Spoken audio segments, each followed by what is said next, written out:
Bismillahirrahmanirrahim. Assalamualaikum warahmatullahi wabarakatuh. Kami dari kelompok 5 akan menyampaikan materi tentang multimedia.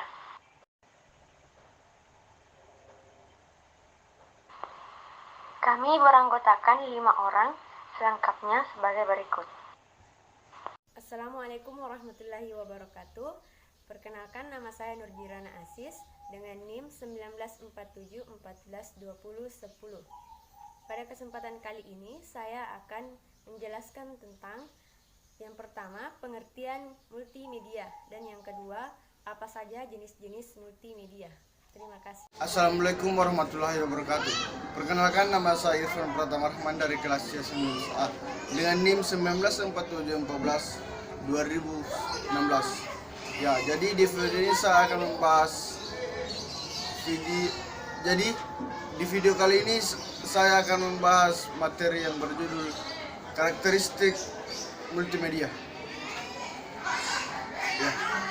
Assalamualaikum warahmatullahi wabarakatuh. Perkenalkan, nama saya Hadijah dengan NIM 1947241049. Di sini saya akan menjelaskan apa saja manfaat dari multimedia.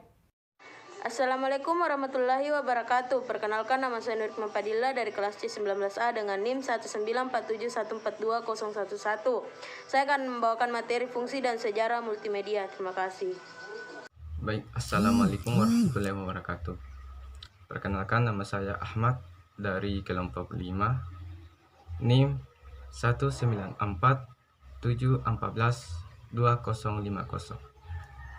Pada kesempatan ini saya akan menjelaskan mengenai kelebihan dan kekurangan pada multimedia dan serta contoh multimedia. Sekian dan terima kasih.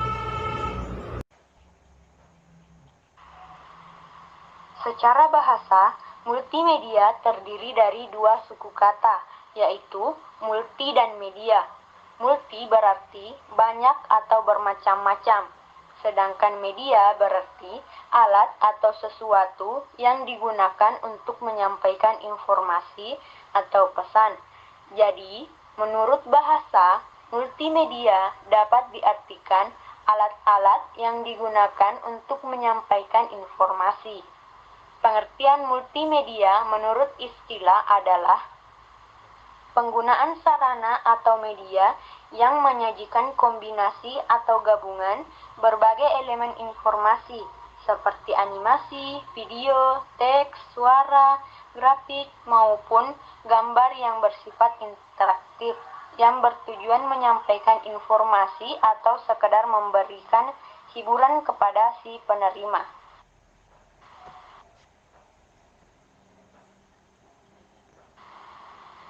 Dua, jenis-jenis multimedia.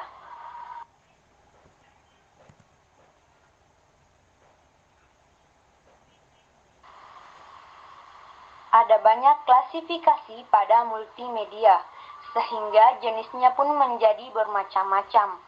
Berdasarkan aksesnya, multimedia dibagi menjadi 2 jenis, yaitu multimedia online dan offline. Perbedaannya hanya terletak pada penggunaannya yang membutuhkan jaringan internet.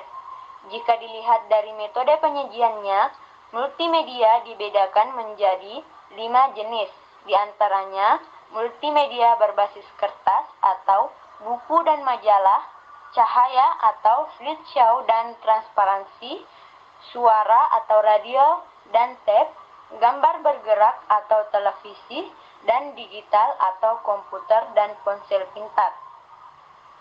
Pengelompokan multimedia menggunakan variabel yang cukup bervariasi.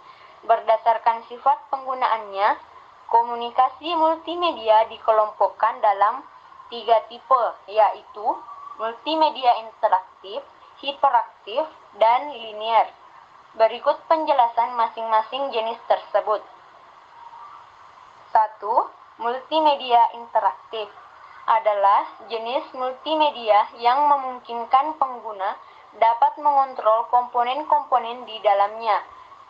Tipe ini lebih mengutamakan personalisasi pemakaian multimedia sesuai keinginan penggunanya. 2. Multimedia hiperaktif merupakan jenis komunikasi multimedia yang memanfaatkan hubungan antara setiap komponen multimedia. Sifatnya juga interaktif, sehingga pengguna dapat memilih asupan informasi sesuai selera melalui tautan yang tersedia. 3. Multimedia linear adalah jenis multimedia yang bersifat tidak interaktif. Artinya, pengguna hanya bisa menikmati sajian informasi secara linear tanpa memiliki kesempatan untuk mengontrol sendiri.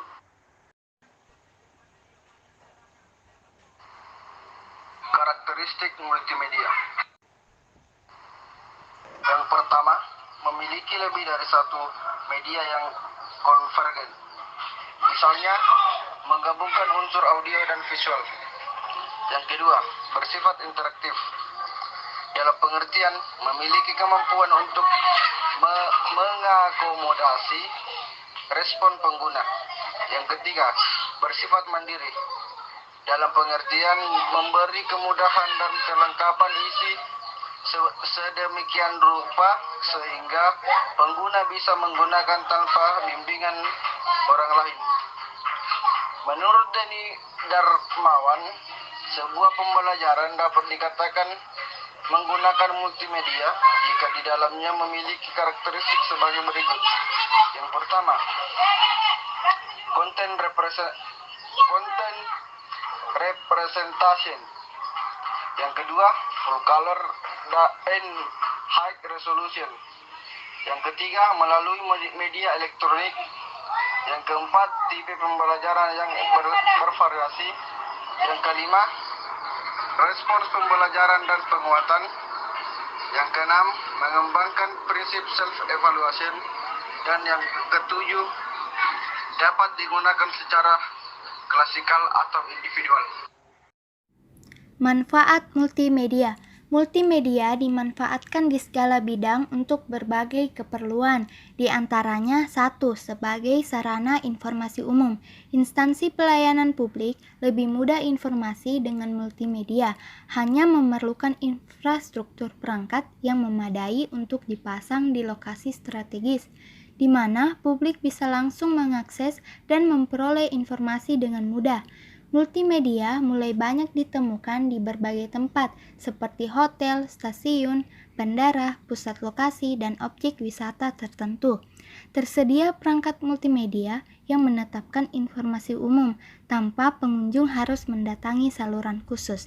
Penerapan ini dapat memangkas waktu dan pengeluaran untuk personel bagian informasi, meski masih akan diperlukan tenaga khusus untuk menyampaikan informasi yang lebih mendetail. Yang kedua, sebagai media pembelajaran. Di sekolah, multimedia akan menjadi media pembelajaran yang efektif. Selama ini, metode tahapan monoton dan membosankan. Dengan sarana multimedia, ilmu dapat disampaikan secara lebih menarik, sehingga anak didik mudah mengingatnya. Salah satu contoh penggunaan multimedia adalah pada tugas presentasi, di mana peserta didik juga menggunakan media interaktif untuk mempresentasikan hasil belajar menggunakan laptop dan proyektor. Di sisi lain, multimedia pun menjadi sarana yang tepat untuk melihat minat peserta didik.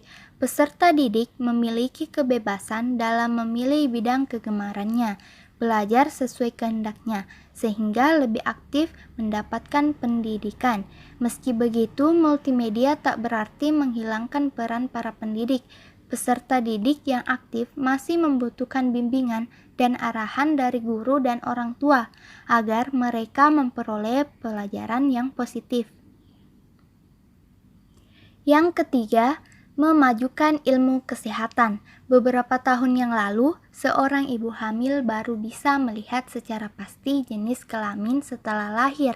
Namun, dengan perkembangan multimedia di bidang kesehatan, fenomena tersebut kini malah menjadi hal yang langka. Penemuan peranti pemindai (USG) membuat dokter dapat melihat kondisi janin dalam kandungan. Salah satu contohnya dapat digunakan untuk melihat jenis kelamin bayi. Inilah salah satu contoh pemanfaatan multimedia di ranah medis dan kesehatan. Peranti USG bukan satu-satunya perangkat multimedia yang digunakan dalam kedokteran.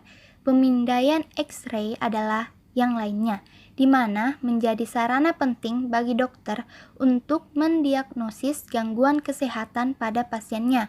Berbagai penemuan penting berbasis multimedia di bidang kedokteran memudahkan tenaga medis dalam pemeriksaan kesehatan, sehingga kemudian tenaga medis dapat menentukan penanganan tepat untuk pasiennya.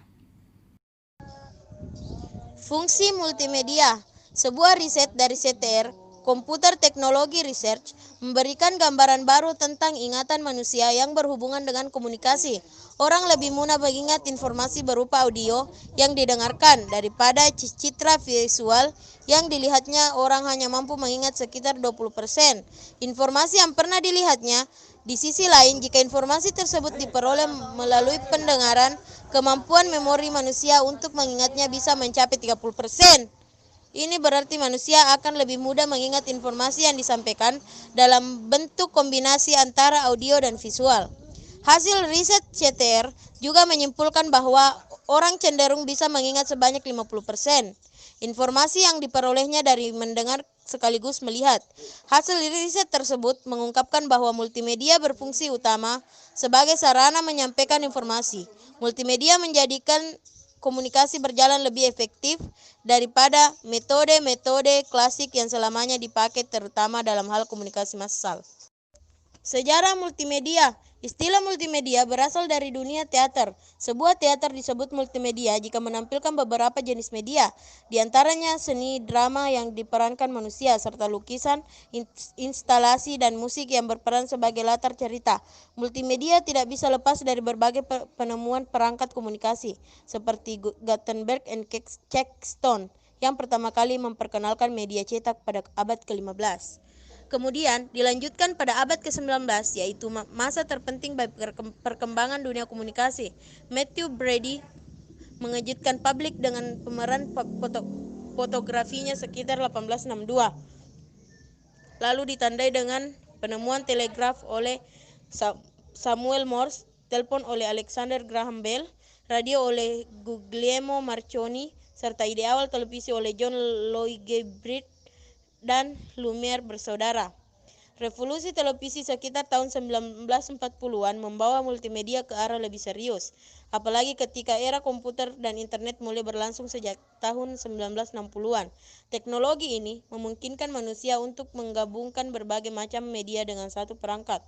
Internet adalah menjadi raksasa media komunikasi saat ini. Multimedia akhirnya memperoleh cakupan wilayah penggunaan tak terbatas, dan hingga kini masih belum ada tanda-tanda munculnya teknologi pengganti yang lebih mutakhir. Assalamualaikum warahmatullahi wabarakatuh. Perkenalkan, nama saya Ahmad. Pada kesempatan ini, saya akan menjelaskan tentang kelebihan dan kekurangan pada multimedia dan contoh multimedia. Berikut ini merupakan kelebihan yang dimiliki oleh multimedia. Yang pertama, menarik perhatian karena manusia memiliki keterbatasan pada daya ingat. 2. Media alternatif dalam penyampaian pesan karena multimedia diperkuat dengan teks, suara, gambar, video, dan animasi. Yang ketiga, meningkatkan kualitas penyampaian informasi. Kemudian ada pun kekurangan yang dimiliki multimedia. Yang pertama, desain yang buruk akan menyebabkan kebingungan dan kebosanan atau pesan yang tidak tersampaikan dengan baik. Yang kedua, kendala bagi orang yang memiliki terbatas seperti cacat fisik. Yang ketiga, tuntutan terhadap spesifikasi komputer yang memadai. Kemudian contoh multimedia. Multimedia dapat disajikan dalam beberapa metode, antara lain. Yang pertama, berbasis kertas. Contoh, buku, majalah, brosur. Yang kedua, berbasis cahaya. Contoh, slideshow, transparansi. Yang ketiga, berbasis suara. Contoh, CD players, tape recorder, radio. Yang keempat, berbasis gambar bergerak. Contoh, televisi, VCR, video kaset recorder film. Yang kelima, berbasis digital. Contoh, komputer. Itulah tadi penjelasan mengenai kelebihan dan kekurangan serta contoh multimedia. Sekian. Assalamualaikum warahmatullahi wabarakatuh. Halo semua, apa kabarnya hari ini? Semoga semuanya baik-baik saja ya. Hari ini kita akan mempelajari tentang perkalian dengan menggunakan lagu. Bagaimana ya cara mengerjakan perkalian dengan mudah? Ayo kita mulai bernyanyi. Aku mau belajar perkalian. Perkalian adalah penjumlahan berulang. Ingat kata Bu Guru, aturan minum obat. Ayo kawan, mari kita belajar. 3 dikali 1 sama dengan berapa? Itu sama artinya satunya ada 3. Ayo kawan semua, mari kita jumlahkan. Ayo kawan, siapa tahu jawabnya? 3 dikali 1 sama dengan 1 ditambah 1 ditambah 1. Jadi 3 dikali 1 sama dengan 3. Terima kasih. Wassalamualaikum warahmatullahi wabarakatuh.